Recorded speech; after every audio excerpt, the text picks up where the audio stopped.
Michigan coming off the bye and headed to the Windy City to play two at just play one at Wrigley Field. They're going to play ball. We got Jim Scarcelli. He's ready to play some hard ball. He still has his fastball. And Scar, let me, before I jump right in, I'd say hello to you. You doing all right? Denny, I went to Wrigley years ago. I don't know if our listeners know, back in the day, I used to run the security at Tiger Stadium, game day security. I had 150 employees for 5 years, from like 88 to 92. Anyway, before we took over, I worked for Monahan. They sent us to 3 places. I went to see Fenway. I saw a game at Fenway. I went to Yankee Stadium, and I went to Wrigley. Those are the 3 places they wanted us to. So I met with the big bosses there. Anyway, Wrigley was cool. It's you couldn't pick better places to go visit. Old school stadium, small. So it'll be interesting. I think as a player, it would be cool to play there. I think it's a good thing that our guys are going to have an opportunity to do that. It looks like the weather conditions are going to be good. I was worried about playing on wet muck grass, because it's probably not going to be that good grass they have on some of these other fields, but it's going to be good conditions, and I think it's a good opportunity for our kids. Yeah, Fenway and Tiger Stadium and Wrigley Field were all built in the same year, and you can see some of that when you look at Wrigley. I went to Wrigley twice. One time, the Big Ten coaches meetings were going on, and it happened. I just remember Mark Grace had his 2000th hit in that game. I think they were playing the Expos, so that's a ways back. But the other time I did it where if you were writing down exactly how you want to do it, you want to sit in the bleachers when Sammy Sosa was in his heyday, and you sit out there in the general admission and you see some guy named Sammy Wawa or something out it was great. I don't even like the Cubs, but man, it was one of those dream days, and the Cubs won it on play at the plate at the end of the game. Was pretty awesome. I barely remember that. It's a historical place, man. The L train is right there. Yeah, Wrigleyville, man. There's a cool party to be had. Now you just like football and go in there. It's going to be great. But man, you like partying. I mean, you can go to Wrigleyville. That's it's going to be a good event. For the fans too. Yeah, I'm hoping that Jimmy Rolder, who I knew was loved baseball, and obviously football. He's been banged up, but his roommate Marlon Klein today said, yeah, Jimmy loves the Cubs, loves Wrigley Field. He's from Chicago. I'm thinking, man, I hope that kid is able to play. Scar, before we start, let me ask you a couple true-false questions. If Michigan wins their next 3 games, they will be one of the teams that will make the college football playoffs. Do you think that's true or false? Oh yeah, absolutely. What's discouraging in this concept of a Big Ten championship game? If Oregon wins out and Michigan wins out, then Michigan, Ohio State, and Oregon will have 1 loss. Who plays Indiana? That's just BS, man. Well, I looked at the tiebreakers. I think with Michigan would have a nice win against Ohio State, but then you look at their next wins. But if you look at Oregon, and they will have they play USC. So, and what you're saying there, of course, USC could go and they would have a win over Oregon. That's pretty close to what Ohio State has. And then each of those have another nicer win than Michigan. And that's kind of how I get it, Danny. I just would scrap I said it. I'm going to try to say it the last time. I would scrap the Big Ten championship game. Whoever's the win, if you got 3 teams that are tied, 3 teams that are 8-1, they all get rings, they all co-champs, and move on to the playoffs. That's what I would think. Playoffs, maybe when the private equity takes over and, U of M's able to put an extra, $100 or $2 million in their coffers, and all the other teams that they'll do away. The equity guys will be like, we don't want to play in a Big Ten championship game. I don't know. You got any thoughts there? Michigan doesn't want any money up front. They don't want the $200 million. They said they're good. Yeah, I know. I saw Michigan and SC are holding out, so we'll see how that plays out. Yeah, we are going to see. There you go. If you don't need the money and you feel good about your finances, why do you have to borrow some up front? That's the way I'm looking at it. Well, we'll sit here. Is it all, daisies and sunshine in Scar's world? We'll see when it comes down to the maize and blue. We do have some film. Northwestern played. Speaking of USC, they were out in California for a night game on Friday. Scar has some film. It's always fun and educational and formative, all of those things. We could just go on and on, but here we are, bye week emphasis. Sharon Moore today said his team, a lot of urgency, and he said they are locked in for this game coming up on Saturday. Good. I just, in my list, I have get healthy. I just really hope, because Denny, listen, I was part of 5 bowl games. And, I know what it is to, you play Ohio State. Now you got like 6 weeks before you play again, something like that. And, you finally start to get healthy. And then you might have a final scrimmage before the bowl game and get beat up again. I kind of been there. So I just hope that a lot of because I know you have to do a little scrimmage. And I just hope we were real smart because we really got to get guys back. So getting healthy, getting strong, getting some days where you can just go down there and lift and not have and get your body back healthy, like August strong, like July strong before you, that's get that back.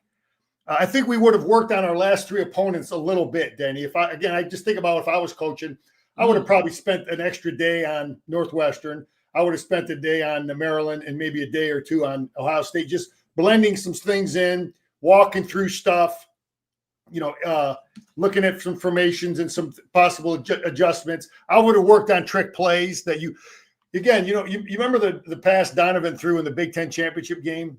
The coaches talked that they had worked on that play for like many, many weeks prior to using it. So we're going to have a lot of those plays that you have to work on. So I think we would have worked on and continuing to have stuff for Northwestern and for these final 3 games. I think the young guys would have scrimmaged, Denny. You probably would have set your top 44 players or anybody banged up, but you would have definitely looked at the bottom end of your roster, the last after the 45th on down, they would have scrimmaged to really get a feel for where you're at. Because, Denny, believe it or not, some of these guys are going to be, it's real crucial. In fact, when I think about it now, those scrimmages, that scrimmage they would have had with the young guys, that's like crucial to their thinking about NIL for next year, or who are we going to let slide on out the door and who do we want to ante up for? I didn't even think about it, but because you got guys that haven't had a lot of clock and, they're constantly looking at them in practice, but some of those scrimmages that you're going to have between now and then the bowl game. And again, decisions have to be made because that transfer window is, it's right there. Any thoughts on any of that? Yeah, well, they're playing a lot of the freshmen. We know that. I think what was it? I think it's 6 or 7 of them out there that they're playing regularly on offense. By necessity, because of those injuries and what you're talking about. There was some good news on the injury front today. Specifically, Marlon Klein. He and both Donovan McCulley, who left last game, went up the tunnel with an ankle injury. He said they're good. So I'm taking that as that they're good and that they're going to play. And also, out of all the injured players and everything, he's asked about, and he might not even know. They got to practice and work at it and see where they're at during the week for some of these guys. But he did say that he thought Cole Sullivan was good. So, he liked where he was at. So I don't know if that means he's going to necessarily play. And then when I mentioned Jimmy Rolder, big baseball guy, and he's got to be able to play. But I know he really wants to play. I don't know. He loves baseball. He loves the Cubs, and he's from Chicago, so he's going to do everything to be in there. So those are just some things about the injured players. But you're right. I mean, if one thing you hear about recruiting and everything else, Michigan can say, "Oh yeah, we'll play you." If you're look at down the line, look at Marsh. Look at Browder. Look at all 3 positions on the offensive line. These guys that are redshirt freshmen. Look at Jordan Marshall. Look at the quarterback. And these guys are playing. And you can say, but Danny, the dudes, I think the dudes that are playing as young guys, those guys are already established that the coaches are going to want them back. They're putting them in the game. It's the guys that aren't playing and that we don't know. You recruit a kid and, he's a 4 or 5 star kid. But then when you look at him for 10 weeks of practice and little scrimmages, we haven't seen a lot of these kids play. The coaches have a pretty good idea about whether they're a bust or not, or whether they're going to be a player. I mean, you know it as a coach. So anyway, those decisions are going to be made in these next 6 weeks. And I think some of these scrimmages for these kids. Anyway, one of the other things I have on here is I think the players got they got to get emotionally ready for 3 really difficult football games. Northwestern's going to be a tough game. Maryland, we go there. It'll be their last home game for their seniors over there. And then we got to play. It's the week before Ohio State. So that's a different kind of mental toughness that is needed there. And then obviously Ohio State. And, you just got to be ready for that. So I think mentally, anyway, we're in good shape. But Denny, looking at the team, the biggest concern I have in terms of who's back, Klein was one of them because he is, in my opinion, by far our best tight end because he can block. We can run all of our stuff behind Klein and he can catch the football. So I think Klein, we need him in these next 3 games. So I'm hoping he's healthy, whatever the hell it is. I hope it's like an ankle or something. It's not some upper body shoulder that's going to be banged up every time he tries to block somebody. But early in the year, it was definitely an ankle. He had that wrapped. Moore said he was good today, and then Klein was there today talking. That's usually good. Those are good signs. It doesn't mean everything, but those are good signs. So the 2 other things I'm really concerned with is, okay, I guess we have a pretty good idea who our second running back is, but who's our third running back? Because if somebody gets dinged, I want to know that. Those are questions that we want to see, and those are of concern to me. And then the last, Denny, the bottom line, the biggest concern I have, and I've been there as a coach where it's like inside linebacker that's the big concern. I'm glad we had Barham that we moved back. We can move back in there, but. You've got the way we started the year, with Heisman and Barham 1 and 2, and then Rolder and Sullivan 3 and 4, and then Bowles 5. I mean, we played with our 6th and 7th linebacker, 2 true freshmen against Purdue. So inside linebacker, we got to get guys. Healthy, man. I'm hoping that we see them in this football game. We can't play with those true freshmen. Right. Okay, we can't. Yeah, well, Bowles, maybe Sullivan, maybe Rolder for this week. At running back, Jasper Parker, the true freshman, and then Cuzdahl, as the players call him. Sharon today was asked about Cuzdahl, and he said that he might be as fast as Justice Haynes. He said he looked forward to seeing him get out in the open. So I think behind, once you start getting down past Jordan Marshall, Parker and Cuzdahl going to get some clock coming up. Because he looked tough. He looked physical. He secured the football. So he was, I felt confident with our second back. So who's number 3? I guess yes. So, but number 3 is Parker if Haynes is out, right? So that's how we go. Yeah, Jasper Parker, and then Cuzdahl. Okay, well, we got to get some work, get them ready to go. That's where it's at right now. Let me throw some college football things at you. Rico was saying if you watch the games this week, they were slogs and very difficult. Michigan should expect the same. It was definitely like that for Oregon and Iowa. There was a couple times I said, playing at Iowa at night has always been tough down through the years. And then, Oregon knows the thing or two about rain. So it was rain, but that's the kind of game that he's talking about. That's what you saw.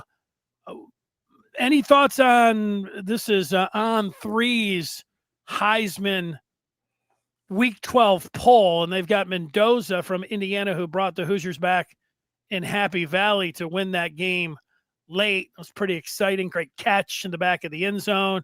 You got Alabama's quarterback. You got Ohio State's quarterback. You got Texas A&M's QB, Vandy's QB, and then you got. Danny, when I look at that list, it's just more. it's more proof to me that the award's a joke. It's like, really, those are all quarterbacks, and you got to be on a good team. You got to have a good defense because you got to have a good team. You got to have a good run game. It's like, okay, man. Okay. I would go for Mendoza's really good. Okay, his receiver made a great play against Penn State. Yeah. And obviously Sain's good. He's got great receivers, and the kid at Alabama's good. And Reed is they're on an undefeated Texas A&M team with that great defense. And Diago at Vanderbilt, he's a stud. He's a good athletic kid. And obviously Jeremiah Smith and Haynes King, he's got Georgia Tech undefeated, got a great coach, got a run game. And Dante Moore has done some good things. Went to Penn State and won. And then the kid at Ole Miss. How the hell are you going to pick one of those guys? Well, you picked three. And if I had to pick three right now, my ballot would be Mendoza. Being on the road in a big-time game and undefeated, it all plays in. It's not just one thing, and it's not just playing quarterback, but he had a Heisman moment, throwing that touchdown when it looked like they were going to lose that game. And he went to Oregon and won that game, played pretty well. I would put him number one. I would put Jeremiah Love, the running back from Notre Dame, number two on my ballot. And from what I've seen from Diego, I would have him number three. He looks most outstanding, and it's a Vanderbilt team that you take him out. Vanderbilt, I would have him three. So I go Mendoza, Love, and Diego Pavia as my. If I was coaching a defense, I think the last kid I would want to go against might be the quarterback at Ohio State. Well, I'm looking at it from that perspective. Scar, if you were voting, it doesn't say who would Scar not want to go against, but you could use that criteria. The only criteria that is left there, it says vote for your top three most outstanding. Okay, I get it. I know I understand the criteria. Oh, no, I don't know if you do. I've seen the ballot. I haven't voted myself, but it doesn't say who do you want to coach. Would you rather not coach against or any of those things? Who has the best stats? Who's the best quarterback on the undefeated? None of that's out there. It just says who's the most outstanding player. Yeah, I get those it. are the three. And who would you vote for right now if there were the three? I would say Sayin is he's got his team undefeated. He's got a lot of help. The kid at Georgia Tech is a damn good quarterback. Okay, we'll put you down for King, number two. They're undefeated. They're undefeated. Yeah. What's he done to these other guys? I mean, they got an undefeated football team. I like it. I like Mendoza too. Right, if you push me in a corner, but the kid at A&M is damn good. He's got a great defense. Marcel Reed is a damn good player. Pavea is a damn good player. The award is just it, man. I like myself, having said what you just said there, I like putting, and I don't really have one on the radar. I had Georgia had that massive defensive tackle a couple years ago that plays for the Eagles. I had him in my top three 1 year, and I'll put it in Ndamukong Suh. I'll put an outstanding defensive player in there. They get shortchanged, but one's not jumping out to me that I would say, oh yeah, that's the guy that I want to put in a top three of the Heisman. But so that's where I'm sitting right there. Yeah. Just have fun with it. It's about fun, but it's just gotta be on a good team. I would say I don't know. You don't necessarily have a bias towards quarterbacks. If anything, you have a bias against quarterback because it's a team game and you're a coach and you're always looking at everyone else, and everybody really is consumed with talking about the quarterbacks. Danny, my bias is that you have to be on a really good football team to win the award. Period. Okay, so that's the team element of it, and then somehow I'm supposed to pick one guy. So that's tough. If you don't have a good coach and you don't have a good offensive line and you don't got a great defense and all, you ain't winning. Let me have you answer this question. Give me the biggest underachiever on offense and defense that you would like to see achieve. Oh man. I would go with, if you don't have one at the ready, Samaj Morgan would be one on offense that has underachieved to me that I would like to see achieve. That's a pretty easy one for me. Yeah, you're right. He's dropped too many key passes, man. God, let's see. And underachieving, I would say that I don't know if it's an underachievement, but Brendan Hillman, that we love, that he's a big hitter and that he'll come up and he'll pop someone. But I think it's and that is his calling card. But I would rather just see him wrap up the ball carrier or the receiver rather than, it seems like it's almost too much. Now, it doesn't seem like it. It is too much, going for a kill shot. And back in your day, man, Brandon Hillman should have been playing in the 80s, but he's not. He's not. So I think he's got to, and if he didn't miss any tackles, but when he does, you think, okay, he's going for a kill shot. No, wrap him up. Yeah, it's difficult to say that this. I thought maybe some of our edge players might do a little better. TJ's been okay, and 33. Who's 33 again, Denny? 33 is the edge. That I know his name. God damn it! Now I feel Tom Nichols. Yeah, I thought maybe I just lost contain last week. He's lost contain a few times. It bugs me. I think our inside D line, they're about what I thought they were. Williams and Payne. They pretty much gave us what I thought they were. Nothing more. I don't know. Maybe I thought maybe Sprague has been okay, but I thought he really played well against Alabama last year. And he's been okay this year. Yeah, I would put Hudson Hollenbach on that list as well. That I would like to see named him up. Yeah, we know who knows what's going on with him. Kid hasn't played. No, the punter Hudson Hollenbach. Oh, okay. I was thinking of the tight end. Yeah, I would like to see him. It's tough when you ask the question about underachieving, but it was just a couple of weeks ago. Sharon Moore said, "No, in practice, he's got 4.9 hang time. He's kicking him 50 yards, and then you get into the game and you get some some shanks and some 35 yarders. So I think they're going to need him. Oh, those are the ones that I would put down there. Bo's talking about how about Jordan Marshall and get some snow for the Ohio State game. That's exactly what that's it, man. We want snow and wind. We want nastiness. We want a nasty crowd. And Ohio State, Denny, I look at these 3 games. Northwestern's going to be a tough football. They're a good, physical, tough team. They're well coached. The guy's a good coach. And Ohio State, listen, they went. Their most impressive win is probably going to Illinois. What they did at Illinois, and they beat them pretty good. You can see they were, they had better players, and that was an impressive win. Going to Washington, that was kind of a game for a while. Washington's not a great team. We beat them. Created some turnovers, but I'm just confident as hell for these next 3 games, man. I'm confident. I like to hear that. Michigan at number 18 in the Associated Press poll. On that other side of the ledger, if you're watching the YouTube, you will see that we also have the basketball today's top 25 poll that was released, and Michigan has moved up to number 6. You got a new number 1 in Houston. You got Purdue, UConn, Duke, Arizona, and then Michigan at number 6. Got any thoughts on the Wolverines on the hardwood? Well, I got to see him for the first time against Oakland, and Oakland gave Purdue, that was a better matchup for Oakland playing Purdue, and Purdue couldn't make a shot. But, getting a chance to see our team, Dusty built a good team.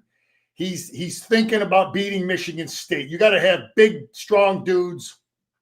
You can't get pushed around by like Michigan State did last year to us. So the 7'3" kid he's a factor, and you got to have bodies. You're going to go against Purdue with their big stud. The big kid. I forget his name with the 2 last names.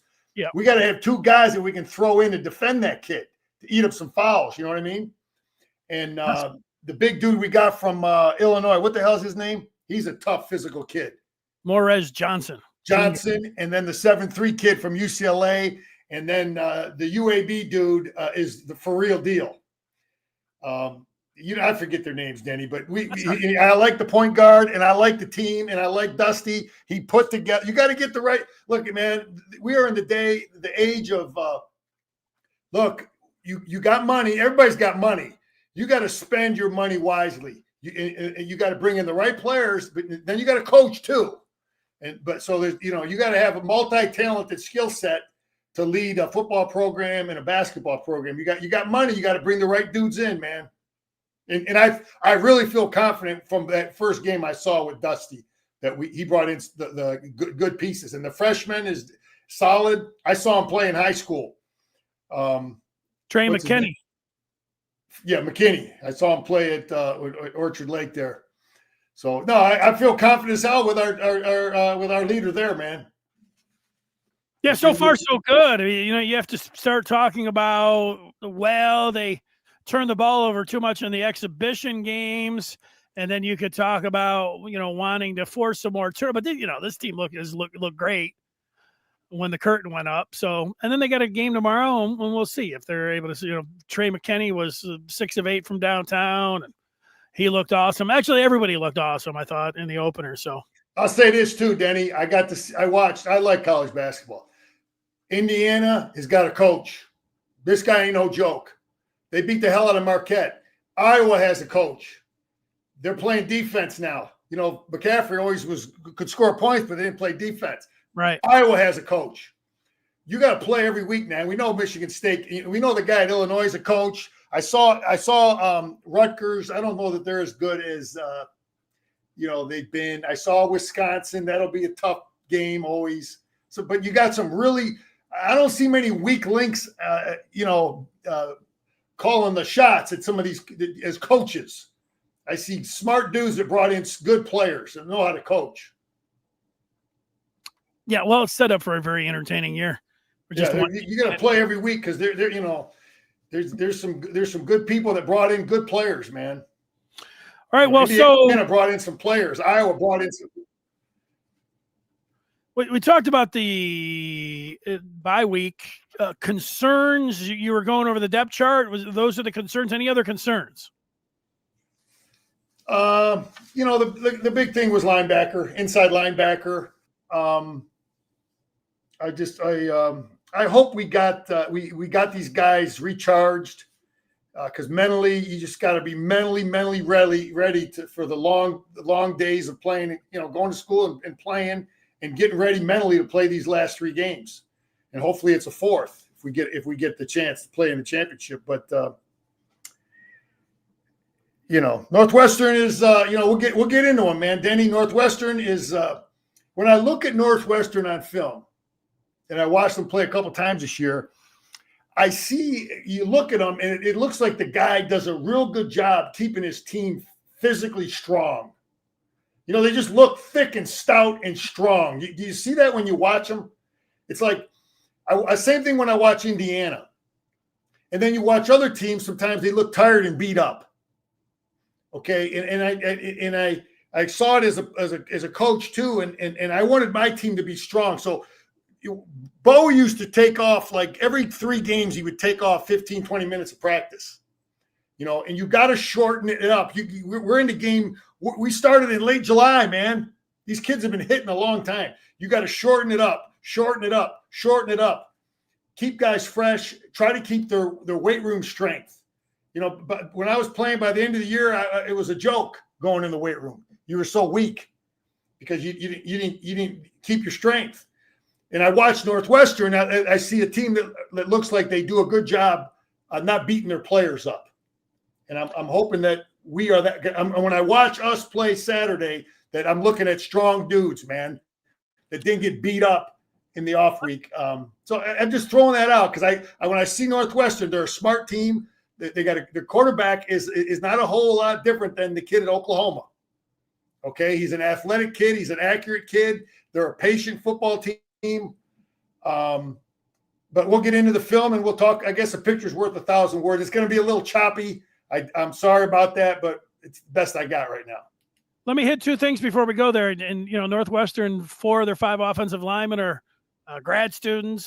So they've got the experience up there. They got a good running back. You can see it against USC in the first half. I just want to read the first sentence of what Sharon Moore opened up with today when he was asked about the bye week. He said, getting guys healthy, that was the number one goal. We want to make sure we got guys healthy.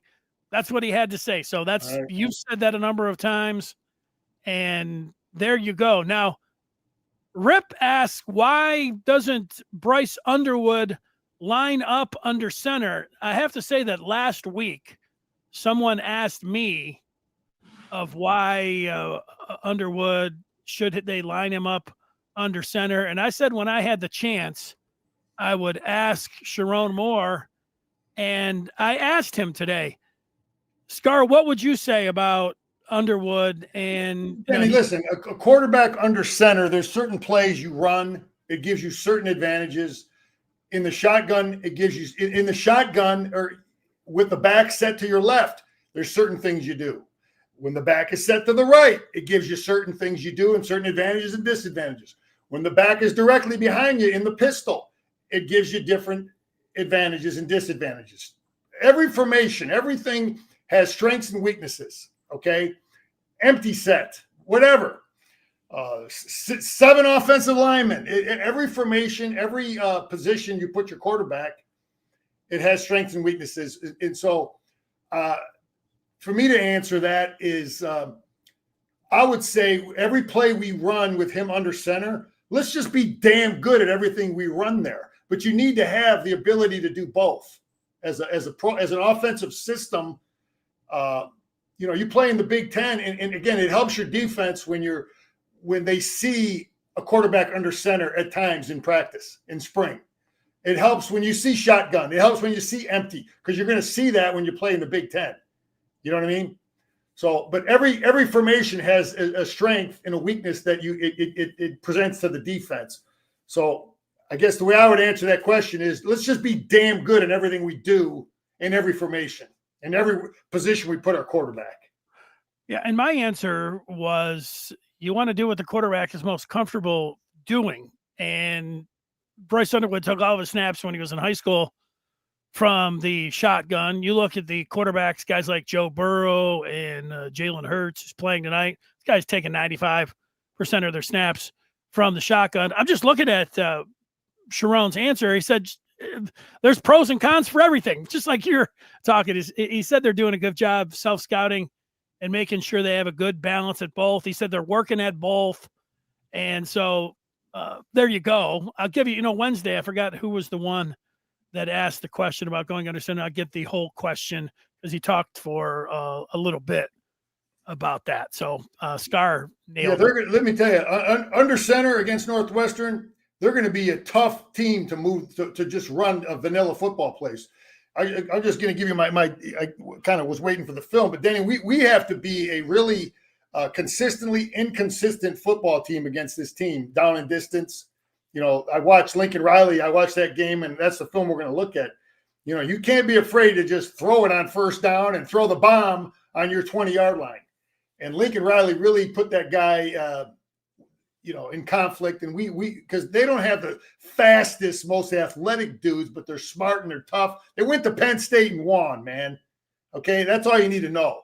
And they to match up with that kind of talent at Penn State and win. Well, let's get to it. Let's get to that film, and we are using Quick Cut Video and Analytics, your place to store, share, and analyze game film. Quick Cut. It's QWIKCUT, and you can be like Scar and go through and all right, Danny, you got the film up? Yes, I do. Okay. Anyway, I just see thick, stout, strong weight room dudes. They don't look like they've been worn out. We're not just going to be able to line up and knock them off the ball, and just think we can. This is Northwestern from way back in the day. We're going to have to, you talk about going under center. We got to go under center and throw the football. Go under center and run it. Mix it up. Put them in conflict. But I really think we got to win in space. I think we got some skill guys that we can get advantages on in their secondary. So throw the ball, Morgan, have a game. Marsh, let's get the ball to you in space. This is early in the game, 3rd and 3. And let's see what, Lincoln Riley throwing the football. And again, this is in space. You got to make these guys miss. We got to get our athletes in space.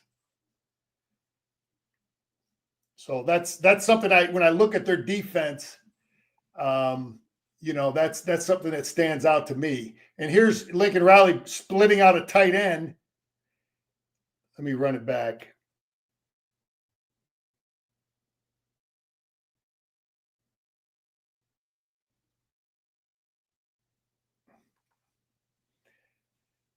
And here's 3rd and 4.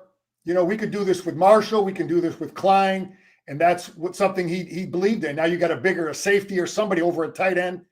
And he's finding it and taking advantage of it.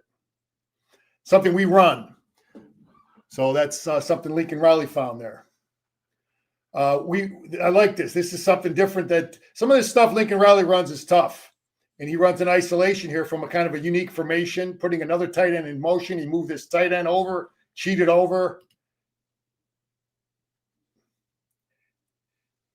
And gets them out of whack. 4 down linemen, Denny. We really don't run, and we don't put 4 guys with their hands on the ground. Because normally when you do that, these guys are not dropping. We will have 4 big dudes at the line of scrimmage, 2 guys with their hands down, and then 2 edge players, but we'll drop these guys occasionally.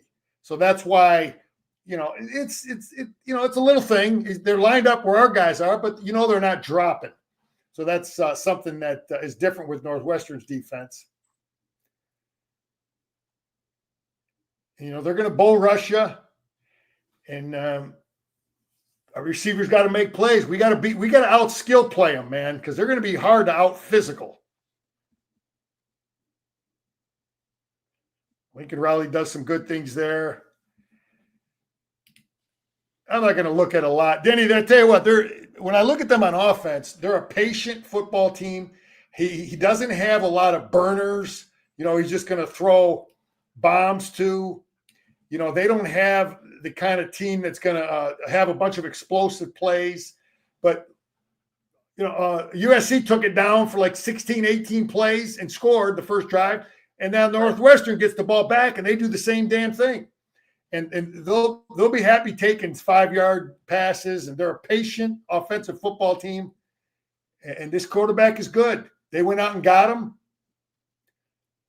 And again, they don't have burners. And here's them running our stuff, running the power play. The back looks pretty good. Yeah. Number Physical, 5. tough kid. We run that same play. Athletic, the kid makes plays. I haven't seen him. Denny, I bet I was so high on Northwestern to start the year because of what I really like the coach. I bet him the first game of the year against going down to Tulane, and they got their butt kicked. And after that game, they probably covered every damn week since the first game of the year when I bet them. So I was pissed off at them because I thought, and now they're playing like the team I thought they were. Anyway, this is like a 15-play drive, and again, they're patient and they're and they find a way to convert. They were in a little pick there. So I don't know how many plays you want to look at. We can look at a couple more, but this is something they did in this game. Danny, the Big Ten came out later, said it should have been a penalty. They had their 3rd-string quarterback change his number and throw the football here. I played against a guy. The guy was terrible. He would change, 8, 10 players. You scout him one week, and Fithian is number 72. The next week, Fithian is number 58. So a lot of people do it, but anyway, this is something that they said should have been a penalty. Because you can't, they have a rule with punters and certain players like that. You got to, you can't do what they did, which is good. Same number, right? Anyway, hopefully Bryce can do this kind of stuff. Again, I see a smart physical team. They went to Nebraska, and they were in that game until the very end and lost Northwestern. But hopefully Bryce can do this kind of stuff, against them. Because our guy's just as athletic as their guy. Yeah, that looks like something Bryce could do. Yeah, so that's the stuff you're looking for, and hopefully they saw the Nebraska game with him running in there. This is stuff that we got to stop. Let's go slow here. Well, let's run it. I'm going to run it back here.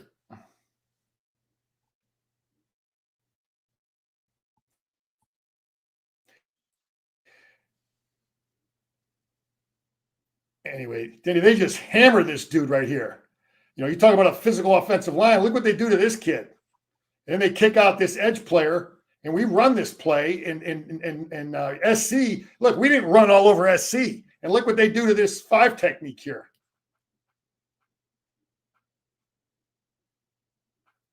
I mean, look where they put these dudes. Yeah. So that's, you put the film on, our guys ain't going to have no trouble getting motivated for this team.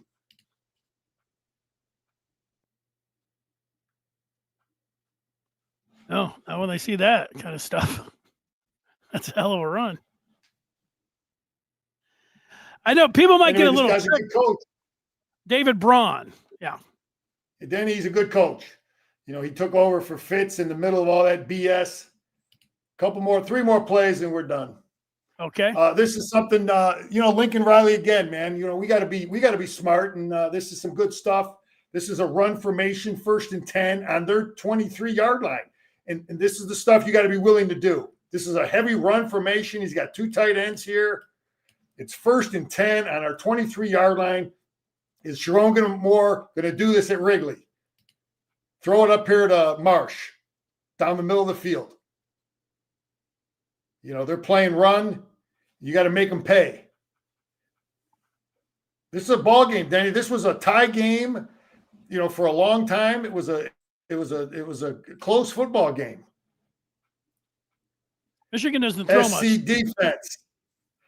Anyway, this is the stuff. I was trying to find a play where we could really see the feet of this kid, and I didn't have it in this game. But SC did a good job defending his ability to step up in the pocket and run around. That's a 3-man rush, and they get to him. But I've seen him run around. He's an athletic kid. So we have to be one last play. And again, this is SC doing some things. We were actually running this kind of a formation against Michigan State. 3 tight ends all to one side. Or is that a tackle there? No, that's a tackle. Let's see what he runs here. Oh, I like it.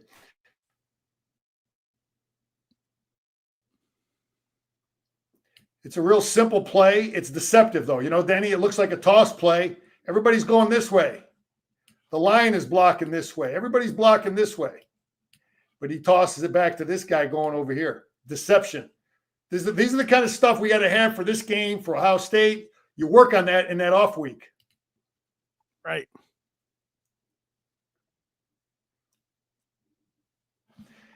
Yeah, Danny, sometimes when I was coaching, you don't even, if you're going to run a naked boot with your quarterback, like off of a run play, you don't even tell anybody. You follow me? You don't tell the offensive line. You don't tell none of them. So they all block it as if it's going to be a sweep going one way. And you just tell your quarterback, keep the ball and go naked the other way. You follow me? Yeah. So anyway, that's sometimes how you coach that, because they really, because if a guy knows it's a naked, sometimes they don't sell it as hard, they don't block as hard, and somebody might sniff it out, But this is going to be a true challenge. Northwestern will be fired up. We'll be fired up, and it's going to be a low scoring game. I think it's going to be low scoring, and so my keys, Denny, it's the same old stuff, man. Let's secure the freaking ball more than anything. Let's secure the ball. We need guys to make plays on offense. We need, I watched that Indiana Penn State game, and this dude makes this catch. And I'm like, where the hell did he come from? Where'd they get that guy? You know what I mean? Yeah. We got to have McCullough. McCullough's got to make a play like that and to win this game, to beat Ohio State. We got to have dudes make some of those dudes we went and got, because the guy in Indiana went and got that kid from somewhere. And that's a hell of a play. We got to have guys make plays. So to help our coaches out. Yeah, it's hard when the last 2 weeks you see the passing game take a step back, but they've had an additional week to work on it, and they should be able to get some of the numbers that they like, considering that the run game is good. It doesn't look like weather. I know the weather's super cold today in Chicago and in Michigan, but the extended forecast 63 degrees in Chicago this Saturday, so. That shouldn't be a factor. Yeah, that's perfect. I just wanted a dry, fast track. That's what I wanted. I wanted a dry surface, because I think we got a little more speed and with our skill players to hopefully make guys miss, make some plays, man. But great time to be. We control our destiny, man. In the Big Ten, at least. Well, we hope. We hope we do. To win out, and we might get to play in that game, but we missed. Go ahead. No, I was just going to say, just win out. I mean, I know you'd like to play. Sure, like to play for a Big Ten championship. I know you like it. You've said that a number of times. If I would like to see them do that, but it's not that. If they get into the college football playoff, that's what I want to see. I mean, let's just take a scenario. Let's say Indiana was to lose to Purdue at the end of the last game of the year. Let's just say you got 4 teams with 1 loss. We went out, and everybody's got 1 loss. I mean, how can you tell some dude that you don't get a Big Ten championship ring, you don't get to play in it because of some kind of BS? You scheduled Oklahoma, and Oregon didn't, and Ohio State didn't. Indiana played 3 lamb chops in their non-conference. How are they determining that? So. Well, how they determine it is they go to head-to-head. After they go head-to-head, they go to your best win in the conference in the standings. And Indiana went to Oregon, and Michigan will have beaten Ohio State. So those 2 actually look pretty good. But then it's how you've done against common opponents. Okay. As well. So I don't know. The way I looked at it, it looked like. The winner of Oregon and USC this week would have a better, but it depends what happens. There's still 3 weeks, but at least to me, it looked like when I was going through it. I'm no expert. I wasn't, I'm not putting my. They would have a better. They would have a better chance than if Ohio State was to lose and we beat Ohio State. Well, you have to beat Ohio State to have the 1 loss to beat. Them. That's what I'm saying. So with all of those 1 losses, you just look at the tiebreakers, and it gets kind of I looked at it here. Here's the tiebreakers: records versus common opponents in order of their finish in the conference. So. I don't know. Ohio State and Oregon didn't play, so I don't think that one. I think you got to go to the next one, combined conference winning percentage. That's what I think you're going to. What you did against your opponents, the conference winning. And then there's a 4th one, that's our 5th one, is a team rating score metric. So you're getting to. There you go. And then you come down to Oklahoma, and they played Old Dominion. Yeah, so I don't know. Maybe that balances out because of the metric from where you're at there. But the other ones are about the conference. So, hey, I hope it comes down to a bunch of teams with 1 loss. That means Michigan's wins out. So. Yeah, Denny. Like I said, I always want our guys to get a Big Ten championship ring. I got one, and it really matters. It means something, man. But I'm looking when I turn that game on Saturday, I'm looking at inside linebacker. I want to know who's dressed and who's in there. Now Barham got hurt the first play. Barham was not hurt the first play of the game against Purdue. He was hurt prior to the game starting. He was trying to play hurt. You follow me? I hear you. He had a big old rap on him, and the guy said, "Well, I don't know how he got hurt. You know, dude don't know what he's talking about. He was banged up. And he was trying to play, and that's where I'm hoping that these guys are, ready to make this last 3-game run. Man, playing inside linebacker is you got to have numbers there. Those are physical positions, man. Those are collisions are, again, they're different than D line, man. They're 5-6 yard collisions often. Dudes running. Well, we'll keep an eye on the inside linebackers and their availability. A good way to get the best information on those guys before the game. Guess what? It's at the Maize and Blue Review, and you can get there by going to on3.com/rivals and clicking on the Maize and Blue Review, and you get the accurate information about who's in and who's out coming up for Saturday. So we'd like to see you over there. Scar, it's always great to see you, and you did a great job today as always. All right, Denny, secure the football, we win. Secure the football, we win. That's it. That's my key. All right, man, go blue. Sounds easy. Let's see it.